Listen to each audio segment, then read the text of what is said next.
It's Andrew Henderson here in Geneva, Switzerland, and I'm going to tell you an interesting story that I think we can learn something from about a mishap I had down the lake not long ago at the Montreux Jazz Festival.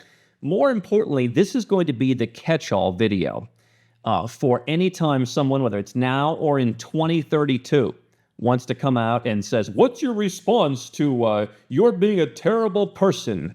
Anyone who calls me a scam artist, anyone who calls me names, this is going to be the response. People say, "Why do you talk, Andrew? Why do you talk to the trolls, the haters?" Perhaps it's a Midwestern American guilt, but we're going to make this one and only response. This is going to be my final word on the topic. You know, it's interesting. Back in early 2013, we had nothing for sale. Nomad Capitalist was a blog. I was traveling the world. I was sharing observations. I shared contacts, and yet somehow in the comment section, people still called me a scam. They called me a fraud. We didn't have a single thing for sale. We sold, and we started selling our very first ever live event back in July of 2013. It was called a different name now. Of course, it's now Nomad Capitalist Live. But back in early 2013, I had literally nothing to sell.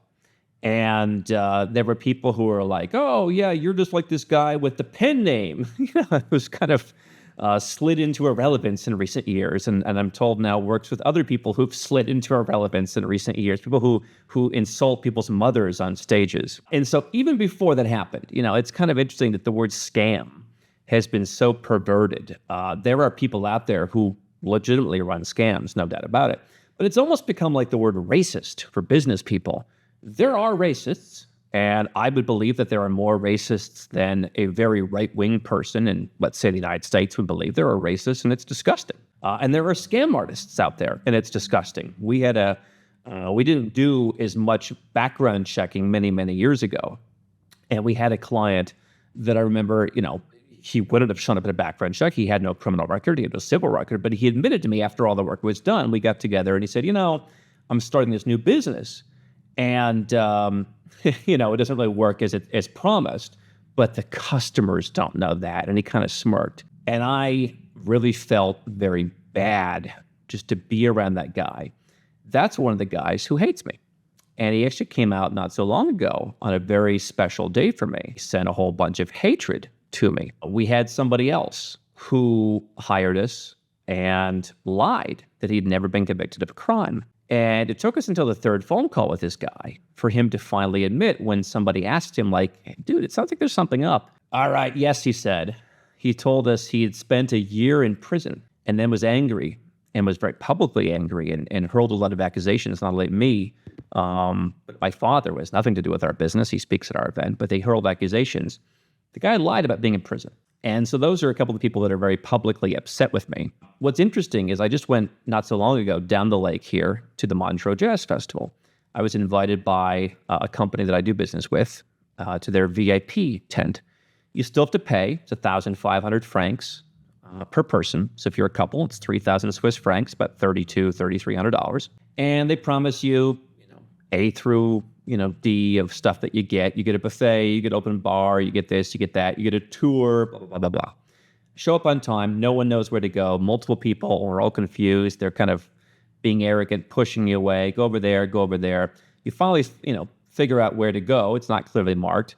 You're standing at a 45 degrees Celsius tent with names like Julius Baer and, fancy watch companies and fancy car companies who have all invited their clients to this Montreux Jazz Festival in this hospitality tent. And it was just this whole process of, it was hard to find out where to go. And then people were obnoxious. There was one woman named Marie who was the one competent and nice person there, the whole place. But I probably talked to 20 different people, and most of them were incompetent. And here you are, you're paying for one night of jazz and allegedly some drinks. A lot of the things that were promised just were never delivered. When you asked about it, when I called people who invited me, they're like, "I don't know, we'll try our best. What do you want?" And the buffet that was there, this is the worst buffet you've ever seen. I've seen better buffets in 3-star hotels. Now, I'm not going to call anybody out because I have no interest in doing that. I want to keep this classy. But you know what I learned a lesson is, that happens to me a lot, where you pay for stuff that quote unquote rich people buy, and it just, quite frankly, isn't delivered to the standard that you'd expect. I almost think that there's a code where you're not supposed to complain. And when a guy like me is like, "Hey, I was promised a tour. When's the tour? Where's the tour?" and they kind of like look down their nose at you, it's like, yeah, he doesn't know he wasn't supposed to say anything. He doesn't know like you're just not allowed to ask for what you paid for. You contrast that to our event, Nomad Capitalist Live. When you show up, people know what's going on. I'm going to a 3-day wine event. I paid 10,000 British pounds. I could receive nothing from them. Where to go? I have no clue. I'm just going to hope that when things get closer, I will be advised. Nomad Capitalist Live, I have personally checked that people are getting multiple emails. Where to go? What time to show up? What to bring? What you need. If you want to do this at the event, make sure you bring this. This, that, the other. Do you want to come to cigar taste? Do you want to do this? And we're going to have multiple meetings with our team in advance so that they know where to go. They know what to tell you. And listen, I'm sure we're going to make some very small mistakes. I've been a first-time client with Andrew, Nomad Capitalist, 8 years ago. It was a very interesting, more startup-y experience at the time, but already very organized and structured. And I'm looking forward to work with Nomad Capitalist again now in the near future. But we care and we prep people. And if you come to Nomad Capitalist Live, you know what you won't get? You won't get someone looking down their nose at you. That I can promise. People will be polite. They will be friendly. They will be glad that you're there. And listen, we charged $2,500 for a ticket this year. It includes a lot of food, which will actually be there. It will be far better than what I got at the Montreux Jazz Festival as a quote-unquote VIP. And you'll have people who are helpful. And you're going to have 4 days of world-class information. John Batiste was great at the Montreux Jazz Festival. But otherwise, the experience wasn't that great. I'm not going to go and fight them and complain and post complaints. I'm above that. It just wasn't good. And this idea that people watching us here on YouTube think that, like, that's not how the world works. That's how a lot of experiences that I have work. I hire car services. I go to 5-star hotels. I fly in business class. There's a lot of stuff that doesn't work that you pay a lot of money for. And yet, for me, we had a very hard time finding who I hope is the person to run Nomad Capitalist Live with me. It took us years to find her because most people who run live events, they're used to running events where all they do is sell booths and sponsors. We don't have sponsors at our event. Our event is actually designed for the guests. And even after we sold out all the tickets, we still added 2 more speakers. We're bringing in 4 more YouTubers to attend and to hang out and entertain you. We added 4 or 5 new entertainment functions. We added a nightlife experience that's brand new on the roof. Probably spending, $75,000 to $100,000 extra after we sold out. And I think the attitude of a lot of these places is, once you pay, who cares? You're already here. What are you going to do? What are you going to do if we don't provide the tour or the buffet? What are you going to do? And I've never wanted to run my business like that because my aforementioned father is the man that I looked up to. He's the most honest guy I know. And I never knew until very recently that he had a single person who was unhappy with him in his business. He told me recently a story. He said, there's one guy who was kind of peeved with me early on. My father, I met my father's clients. People loved my father because they respected him and they trusted him. And that was always the standard for me. And that is how we run this business. But over the years, even before we sold anything, people criticized us. People seem to criticize a lot of businesses that sell something. I see people on other channels saying, well, if he was so rich, why wouldn't he just give it away for free? If one day I decide to get out of this business, you will not hear me giving people free advice on passports, maybe my close friends. The rest of you can go follow all the copycats who copy us word for word. Listen, if I ever stop giving advice, and I love what we do, we run a business, but I'm personally entertained by it. So even if I weren't doing this, I'd be out there. But I imagine there are people out there who just they complain about everybody. Everybody's a scam. Everybody's a ripoff. Anything that costs money. If it's something that they can't afford, it's a ripoff. One of the things that we've seen over the years with a very small number of people at our live events is, oh, don't worry, I have the money. Listen, I'm not here to judge anybody. If you cannot afford our services, if you don't see the value in our services, I totally respect that. And I think people have this idea that because you perceive that I'm successful, that you think I look down on the small person, or because we've got a standard that we only work with people who have a certain income or a certain net worth, that if you don't have that I think you're a terrible person. Don't think that at all. I'm rooting for you. I want you to be successful. Ask anyone who's worked for me. Ask anyone who's my friend. I want people to win. Hey, listen, in part because maybe you'll hire me when you get there. But, even if you don't, fine. I want everyone to win. I don't think this is a zero-sum game. Your winning doesn't mean I lose. And that's, I think, what makes successful people different from not successful people. It's not that I look down on people who don't have money. I think people who don't have money often think that's how we think. So I think that we get a lot of criticism from those folks. If you don't trust me, if you think I'm a bad guy, here's my very simple message to you. I don't want your money. It's not a sales tactic. It's not being angry. Genuinely, we don't want your money. We have enough business here. We are not a high volume business. This is not Walmart, okay? We do not want people who don't trust us because it's not an enjoyable process for us or them. And at a certain point, you realize when you have enough money, an extra $28,000, for example, to sell you a plan. I don't do the plans for $28,000. I strongly influence the research that we do. I set a vision constantly for what things should look like. But yeah, we have too much business that I need to hire close to 100 employees, citizens we call them, to manage things. And each of them brings their own strengths. So you may not work with me, but you're getting my vision. You're getting things that, I'm pushing down through the organization to enforce. I believe we are the most caring organization out there. I think that even the people over the years that I haven't loved as employees that weren't my absolute favorites, they got from me that I care and then they cared. Sometimes they care too much in a sense where they just totally threw out all boundaries and let people walk all over us. And so I think we've fixed that as we've gotten a better and better team, and we've hired some folks from the West, and we've hired the best folks from the East, and we just have a truly international company of folks who bring a myriad of experiences that you won't find anywhere else. We care. Montreux Jazz Festival, I don't know about the festival itself, but the VIP, they don't care. A lot of businesses, if you're a successful person, you know this, most businesses don't care. They're happy to be gone with you. Listen, if you don't want to work with us, don't work with us. And that's not me trying to brush you off. That's just saying if you don't feel comfortable, I don't want your money. That's the scam that I'm running. I'm actively telling you. Now, don't go and apply at nomadcapitalist.com/apply. That's for folks who actively want to work with us. Don't go and get on a sales call and try and be a hot shot. And if you don't trust me, go and watch the copycats. But I will tell you this from my heart of hearts. There's nobody out there offering the service that we do for this price. Yes, people steal all my copy lines, and it's taken me years to figure out. Everyone's making holistic plans now. They are not. We have hundreds of different countries that we have options in for everything from tax to citizenship to residence to estate planning, and we get better every year. I've got new objectives every year. We hire more people every year. Nobody can compete with this. There are some very high-level law firms that charge higher prices than we do to do less. Now, they may be excellent at that job. I had one guy I've told you, he paid $350,000 to have a guy help him move from Canada to the U.S. That's all the law firm does. And they have multiple lawyers helping you. And I'm sure that's a pretty well-run outfit. But they're not helping you get passports. They're not helping you set up your company offshore. They're not helping you put your trust offshore. And they charge a lot more than we do. We may be the most expensive company on YouTube, but, I've stood in the living room of a billionaire who said, I hired the big four, and I think you bring something unique, and I appreciate you. It's taken me almost 4 decades of life and almost 2 decades in business since I'm 19, 20 years old to realize I'm never going to make everybody happy, and certainly not in the era when we all have to be on social media and the new media putting ourselves out there. There's always going to be someone who doesn't like me, and the idea that I'm going to convince them that I'm a good person it's not going to happen. I have to believe I'm a good person, and in my heart of hearts, I believe that we make mistakes at times.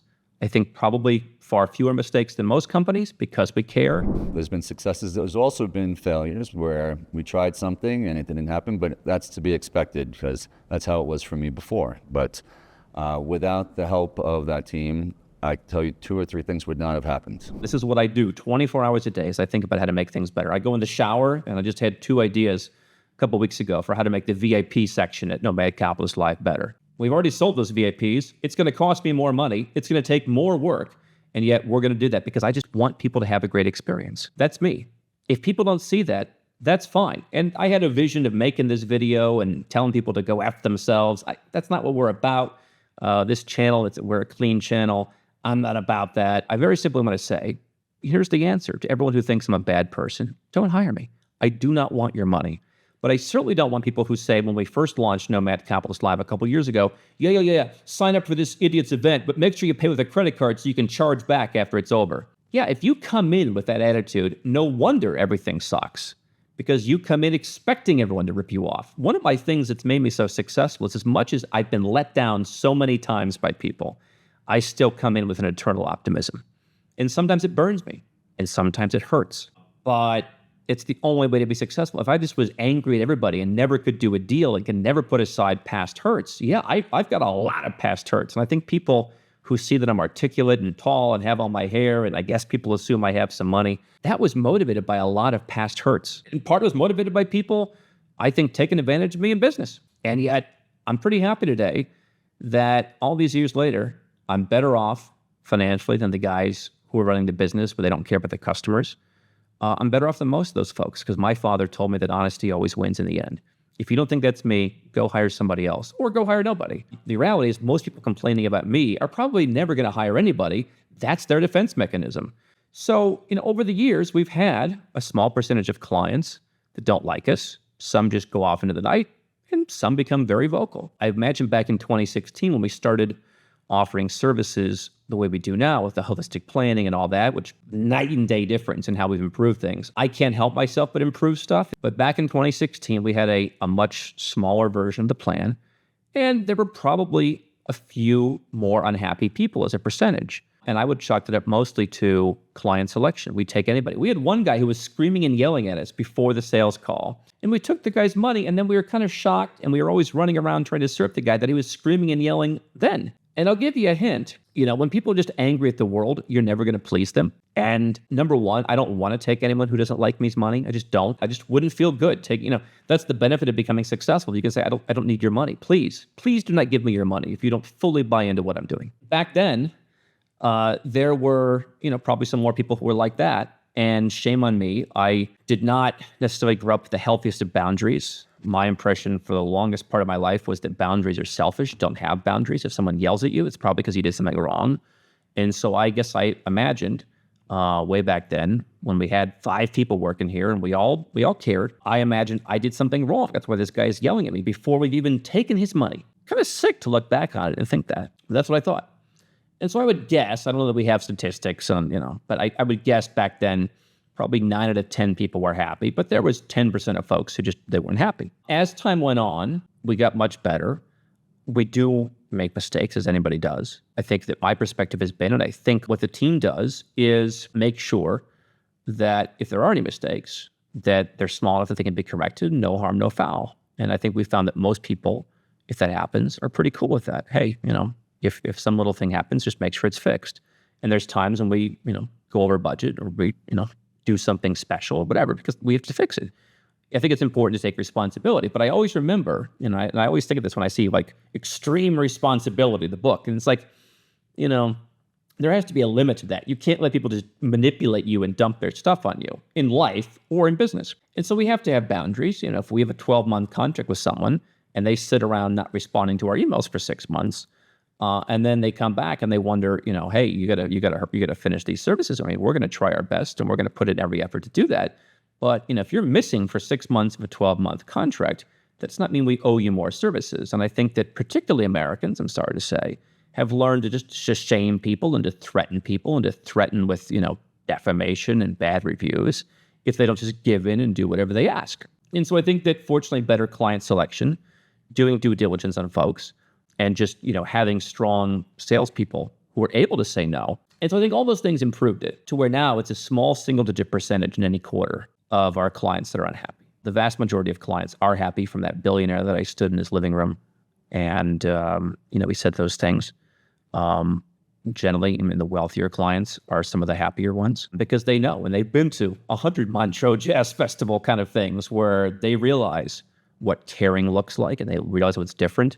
I had a friend of mine say, the problem with Nomad Capitalist as a business is there are potentially clients who don't know what the alternative is. And people say, oh, you just charge $20,000 for some tax planning. Yeah, good luck doing some of the stuff we do. Honestly, good luck coordinating between 3, 5, 7 different countries in some cases and getting everything well organized with, 5, 10, 15 different vendors all involved. And we coordinate between those people. That you don't have to. A successful person sees the value in this. I see the value in this, and that's why I created the service that I wanted. I created the event that I wanted. I didn't go out and see what the marketplace was doing and then try and add 5%. I said, what would I want back in the 2000s when I wanted to go where I was treated best? What service would I want? And we constantly improve it as I learn more. Because back in the 2000s, I wasn't worried about estate planning. But today, at almost 40 years old, I am. And so we're working on more stuff to help people with that because I'm aware of it. And so I influence the business. Yes, I've got a team that does the work, and they all bring their unique experiences, and they bring experiences from, I think it's about 20 countries around the world, and they travel to additional countries. You get all of our experience, but you get my vision executed by solid managers. If you don't believe that, again, I respect that. But I can tell you it's a single-digit percentage of folks who are upset. When we look at people who leave nasty comments about us on the various websites, we found that in any given quarter, I think the maximum we saw was about 90% of people, they weren't even our client. Some people they watch us on YouTube and they just leave comments where it's like, oh yeah, I hired him and he sent me to this and that. And we're like, that doesn't sound like anyone. Let's go check our files. Did we do a plan like that for anybody? And it's like, no. And then we'll challenge the review and then they'll have to come back and provide proof and they just fly off into the night. And so I'm not saying it's always 90% that are fake, but there's a lot of fake and there's a lot of people who they put in great effort into making it sound real. And we know behind the scenes, we don't have a vendor there. We don't have anything that we've never suggested that. But maybe we mention that in YouTube and the guy's like, oh, I'll mention that because I hate the guy so much. And I think people need to know the truth. This guy's a bad guy. I believe we're the most honest company in the industry, bar none. I don't know everyone in the industry, so maybe there's someone just as honest, but I know what we talk about around the office is how do we serve our clients? How do we serve our guests? Even if it means we make less money. And I think in the long run, that's a good way to actually make more money because people realize that. Winners can tell they're winners, as a friend of mine said. It bothers me less than it used to, but it still bothers me when people just say stuff. If you've worked with us and you've got a complaint, you have people in the business to call, and we'd like to resolve it. Now, we're going to have our boundaries. We had one guy once, 2.5 years after his contract expired, he came back and demanded to talk to me and other people, and he changed his 5-star review to a 1-star review because we said, well, I mean, we're done for 2.5 years, and that guy's kind of become very nasty. And yeah, it bothers because it seems unfair. We run a very honest company. We genuinely care. But we're going to say, again, don't come if you don't like us. If you bought into us, if you bought into the concept, I believe we will do a better job. I believe no one else does what we do. Again, there's a couple of very specialized law firms. They're going to be multi-six figures to do less than what we would do. If you're just trolling around YouTube, you probably haven't heard about those firms. The same way maybe someone hasn't even heard of the Montreux Jazz Festival, right? I mean, those are the law firms that are only known by very rich people.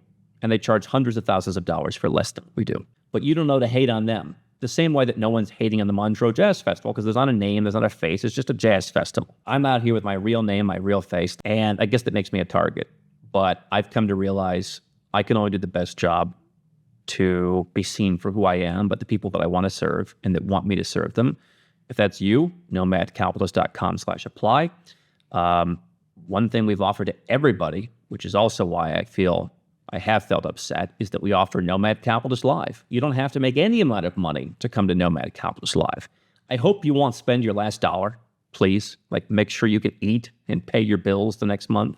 Don't go into debt. But I don't care how much money you have to come to Nomad Capitalist Live. We designed it. It's become something that very many multimillionaires come to, but it's designed that anyone can come and be part of what we do. I designed it because I said I want to do something for the folks who aren't qualified to be clients. And as they often say among some people, no good deed goes unpunished. But if you believe in what we're doing, you can go to nomadcapitalist.com/live and join us at our next live event. We'd love to have you. So there are no doubt people who don't like me or who have felt wronged by me. And you know what? Yeah, listen, I'm sure in some of them we could have done a better job. I think in the grand scheme of things, out of, I guess it's close to, it's somewhere around 2,000 clients at this point. I'm not involved in all the exact numbers. It's several dozen people, and that bothers me. I'm still bothered when I think about it that we got one guy's dinner wrong at Nomad Capitalist Live last year. Because I think in the first 2 years we did it, we had 0 complaints that people made at the event. Last year we had one guy who was unhappy. And by the way, what did I tell my manager? I said, hey man, go and take him out to lunch tomorrow and just talk to him for an hour and make him feel loved. Whether he comes back again or not, he probably won't, but take him to lunch tomorrow and make him feel heard. No one at the Montreux Jazz Festival cared if I felt heard, but that was important to me. And I want to make sure, and I've taken great pains to make sure we have the processes in place that no one gets the wrong dish this year because my standards are great. And I think if you come to the event, you'll see that. It's a great event. We put it in our effort, but I can't stop people who want to hate me for whatever reason. I've tried to empathize that I've been through traumas, and maybe people would see there's another side to the guy who can speak well on camera as the son of a broadcaster, the grandson of a preacher, the great-grandson of a preacher. It's in my blood to some extent. Doesn't mean I'm as confident as you might think I am, because I wrestle with this stuff and it bothers me. But, quite frankly, none of it is relevant. We do our very best to serve everybody. We run an honest business. The vast majority of our clients are happy. The vast majority of our guests, almost 100% of them basically, are happy. They don't always come out and say it. And yet, you fired someone X years ago and they start a website about you and say that you're a nasty guy while pretending that they're a client. What am I supposed to do about that? I think it's pretty sick and pretty sad that someone doesn't move on after years of being told, hey, you're not right for this job, and they want to go out and take it out on you under false pretenses. I can't control that. And the bigger we get, the more of that I'm sure will come. I only know that eventually the truth will prevail. Nobody should underestimate the power of 500 people that have a sole purpose in mind to make more freedom on this planet. And if they're really coming from all corners of the world and they're coming from many different professions, they can do a lot of things together. I've been a client for a year, but I feel like it's been longer because before being a client, I was already following a lot of the advice of Nomad Capitalist. Just nice to be able to go to a one-stop place and put your whole action plan in place and just get it done and knocked out and feel good that it all works and don't have to worry about finding all the various different providers and kissing a few frogs, if you will. So. If you're looking at it as a process, Nomad is about that. If you just want one particular thing, there are other vendors that I think handle that more efficiently. The farther advanced you go, the more difficult it gets, and the help of an agency like Nomad Capitalist I felt was essential.